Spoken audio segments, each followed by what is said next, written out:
look at their own approach to these big issues, as opposed to looking at what he's talking about, which is consistent with building a better future for everyone.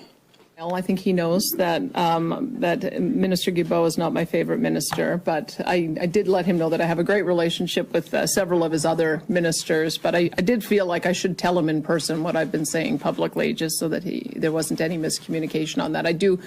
feel like our relationship would be greatly improved if we had a different point person in that file who was a little more pragmatic and someone who was willing to work with us, like some of the other ministers are. It's, you know, admirable that he's defending that member of his team, but I think that the reality is somewhat different. We've got an environment minister who's lost in court on the Impact Assessment Act, and rather than accept that, seems to be trying to find a workaround on it. Lost on plastics, rather than accept that, is appealing it. We went to COP, didn't tell any of the delegations there what he was going to announce there, dropped a bomb on us on an emissions cap for oil and gas, emissions cap for methane, and has basically announced that he doesn't want to build any more roads anymore, which he had to walk back. So I would say that the evidence demonstrates that there's an environment minister who has been given a pretty free rein to trample the Constitution and interfere with national unity, and also interfere with investment. And so I would say that we are responding to the fact